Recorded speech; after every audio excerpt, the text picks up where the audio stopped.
tava, assim, não tava vendo nada. É como se eu estivesse, assim, em outro mundo. Aí eu tava dormindo, a cama tava no centro do quarto. Ele arrastou a cama comigo dormindo, eu não vi. E em volta da cama, cheio de velas. Tudo isso, você não tinha visto nada? E eu não vi. Eu não vi nada, nada, nada. Aí eu acordei, quando eu olhei pra ele, os olhos dele estavam todo branco. E eu saí gritando, gritando, gritando, gritando. E falei pra ele, eu quero ir embora, eu quero ir embora. E fui embora. Esse homem me deu uma correntinha, ela era redondinha assim, e ela tinha um tanto de... Isso antes desse fato ou depois?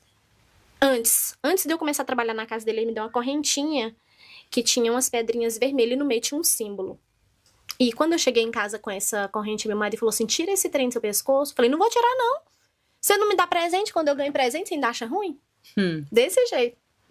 Aí, o meu marido, o ato dele de amor é servir. E o meu é de presente. Eu achava que tinha que me presentear. E eu falei pra ele, falei assim, eu não vou jogar fora, não. Eu ganhei e vou ficar com ela. Só que depois que eu coloquei essa corrente no meu pescoço, eu transformei. Eu fiquei agressiva dentro de casa. Eu humilhava o meu marido. Eu não cuidava do meu filho direito. Eu fiquei assim, meia aérea. As pessoas falavam comigo, parece que eu tava em outro mundo. E o meu marido falava assim pra mim assim, vamos na igreja? Eu falava assim, não vou não. Eu não vou na igreja não. E aí ele ficava assim, pensava. Teve um dia que eu sentei lá na casa da minha mãe. Cheguei, sentei. E o meu marido veio e sentou do meu lado. Ele me conta que ele tava orando em pensamento. Aí eu olhei pra ele com uma voz estranha e falei pra ele assim, por que você tá orando? Não é pra você orar. Falei pra ele. E você não lembra disso? Ele Eu te não falou? lembro disso. Não lembro.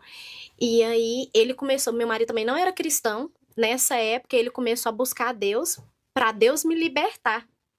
Que ele viu que era começou espiritual. a ver que era espiritual e eu não acreditava de jeito nenhum, mesmo vendo aquelas coisas, eu não acreditava. Porque eu achava que tava tudo normal. Que o meu marido tava achando ruim porque, tipo, que eu tava ganhando alguma coisa. Porque pra mim, eu tava trabalhando, que eu nunca tinha trabalhado. E ele tava implicando que eu trabalhava. Só que ele tava vendo além daquilo ali, né? E aí ele começou a ir pra igreja. Começou a ir pra igreja, buscar em Deus. E aí teve um dia que eu fui na igreja com ele. Aí eu cheguei lá na igreja, a pastora pegou e falou pra mim assim, Deus mandou te falar que fizeram uma obra de macumba pra você, mas você vai ver. Deus vai permitir você ver, porque você não acredita. E eu, mesmo vendo tudo, eu saí de lá e falei assim, nossa, de novo, vem com esse trem de macumba. E aí, Esté, eu comecei a ver coisas, assim, que eu fiquei face a face, assim, ó, com o próprio demônio. Que ali, hoje, eu entendo, assim, que... Porque a nossa luta não é contra carne nem sangue, né? Eu tava lutando ali, o diabo ali, tentando me tirar do foco que Deus me chamou, desde a minha infância, que tinha uma tia minha que profetizava sobre a minha vida. E aí, era como se fosse ele tentando me afrontar pra me desistir e ir pra aquele lado. E parece que eu tava indo. E aí, nessa época, eu comecei a sair com as amigas minhas. Eu ia pra festa, deixava meus meninos, falava assim, ligava pro meu marido e falava, vem buscar seus filhos. E saía pras festas. Eu nunca fui de beber. Nunca fui de beber. Mas eu saía com as colegas minhas, ia pra farra. E esse senhor me dava dinheiro assim, ele me comprava. Ele me dava muito dinheiro. E aí meu marido começou a ficar assim desmotivado e ele veio reclamar comigo. Aí eu falei pra ele, se você tá achando ruim, vai embora. É só você ir embora, que eu não quero mais nada com você. Você não serve pra mim mais. Porque eu tava achando ali que eu tava assim no auge. Tô assim, eu tenho dinheiro, eu tenho tudo que eu quero, eu faço o que eu quero, ninguém fala nada, né? Eu tava me destruindo. Eu tava perdendo o bem mais precioso que Deus tinha me dado, que era minha família. E aí meu marido saiu de casa. Ele mudou pro Senador Canedo. E aí meu marido começou a ir no monte orar.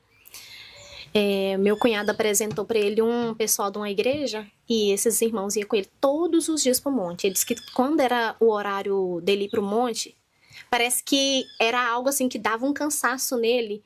Dava sono, dava cansaço, chovia. E ele ia, do mesmo jeito. E aí eu lá. Aí eu peguei e falei pro homem lá, falei assim, meu marido saiu de casa. Ele levou os trem tudo de casa. Levou tudo. Aí ele falou assim, não preocupa não, eu vou alugar uma casa pra você. Aí, o que ele fez? Ele foi lá, alugou um sobrado. Comprou todos os móveis da casa, do jeito que eu sempre sonhei, né? Comprou tudo pra mim e eu mudei pra lá mais meus filhos. Quando eu mudei, esse homem achou que ele era o meu dono. Eu só ia na casa da minha mãe se ele fosse comigo. Se eu conversava com quem ele quisesse, eu conversasse. Só que ele fazia tudo pra mim. Tudo pra mim. E isso me iludia. E ele me dava tudo o que eu queria, me dava dinheiro, muito dinheiro. E as filhas dele gostavam demais de mim, assim, eu comecei a achar assim, gente, é uma família que eu queria. Só que ao mesmo tempo que eu tava iludida, tinha dias que eu tava assim na minha casa, assim, aí eu parava assim, falava assim, nossa, eu amo meu marido, gente, o que eu tô fazendo aqui? Aí eu ligava pro meu marido e falava assim, vem aqui me ver. Aí ele ia, chegava lá, ele orava pra mim dentro da minha casa. E eu falava, gente... Aí então que tava lá, quando ele chegava, Esther, eu não sei explicar. Quando eu tava longe, eu sentia falta dele. Quando ele chegava, me dava um ódio dele, uma raiva dele. Eu tinha raiva dele, do meu marido. E ele, assim, sempre muito, assim, educado, sempre muito carinhoso comigo, conversava comigo. E eu, naquela raiva, mandava ele embora. Eu falava assim, eu depois ficava pensando, gente, eu acho que eu tô ficando louca. O que tá acontecendo comigo? Aí teve um dia que meu menino foi pra escola e ganhou aquele Novo Testamento. E eu peguei e falei assim, vamos orar hoje? E aí a Giovana era pequenininha, acho que ela tinha uns 3 aninhos. E o Gustavinho, nós ajoelhamos na beirada da minha cama. Quando eu ajoelhei na beirada da minha cama, começou a dar um vento tão forte dentro do meu quarto. É como se fosse uma cena de filme. E aí começou a ventar forte dentro do meu quarto. E eu comecei a orar, ler o Salmo 91. Aí nesse momento que eu comecei a orar o Salmo 91, começou a descer a escada como se tivesse alguém correndo. Descer a escada correndo. E eu arrepiava todinho. Meu filho falava, mãe, eu tô com medo. Aí eu saí correndo dessa casa e fui pra casa da minha mãe. Aí eu dormi lá. E eu ligava pro meu marido, ligava. E ele não atendia. E eu chorando. Minha mãe falava, o que foi? Eu não conseguia falar pra ela o que tava acontecendo. E aí foi no outro dia, ele pegou e me ligou. Falou, o que tá acontecendo? Você me ligou um tanto de vez hoje? Aí eu falei assim, você ainda quer a sua família de volta? Ele falou assim, quero. Eu nunca desisti da minha família. Aí eu falei assim, não, então hoje eu quero que você venha aqui, que eu quero ir na igreja. Aí ele, por que você quer ir na igreja?